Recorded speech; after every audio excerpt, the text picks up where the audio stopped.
Moi, je suis l'homme le plus heureux des forces canadiennes parce que je réalise mon rêve.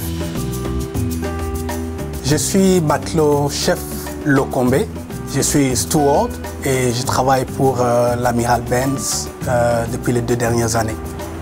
Tout a commencé en République démocratique du Congo, j'étais aux alentours des 13-14 ans. En étudiant la géographie du monde, j'ai découvert la géographie du Canada et l'histoire, la politique du Canada. Les forces armées canadiennes, la réputation à ces années-là, vers les années 90, l'armée de paix. Les casques bleus canadiens, quand ils arrivaient quelque part, ils arrivaient là non pas pour venir combattre, mais pour aider à retrouver la paix. Ils allaient pour reconstruire et redonner l'espoir. C'est ces images-là qui me sont restées dans la tête, dans cette jeunesse-là. Après cette jeunesse-là, on a grandi, puis je suis allé dans mon université, j'ai fait ce que j'avais à faire, la communication, j'ai commencé à travailler. Mais malheureusement, dans nos pays, la communication ou l'opinion ne va pas toujours de pair avec les dirigeants. Tu n'es pas libre de donner aussi librement que nous avons ici au Canada, dire ton opinion.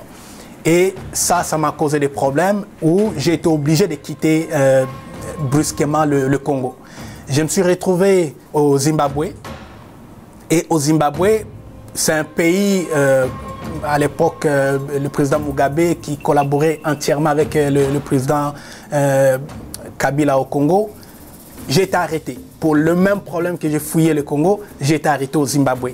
C'est comme ça que je me suis retrouvé d'abord dans un camp de réfugiés où je n'avais droit à rien pendant pratiquement 4 mois et finalement être arrêté. Quand j'ai été arrêté, j'ai été mis en prison. Je ne connaissais personne dans ce pays-là, à part quelques personnes avec qui j'ai été dans le camp de réfugiés.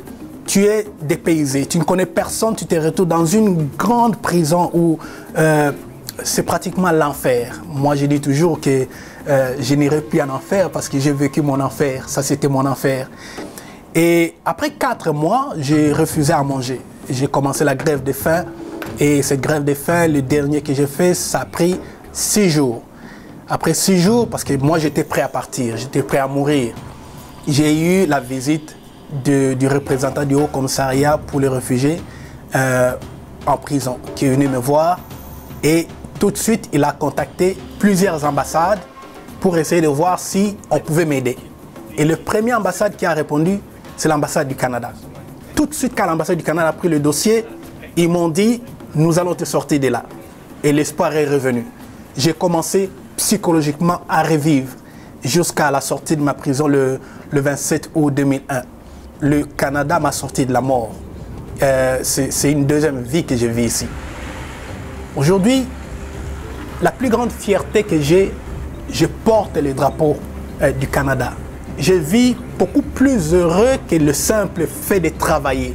Donc ce n'est pas seulement servir les forces armées, mais servir le Canada à travers les forces armées.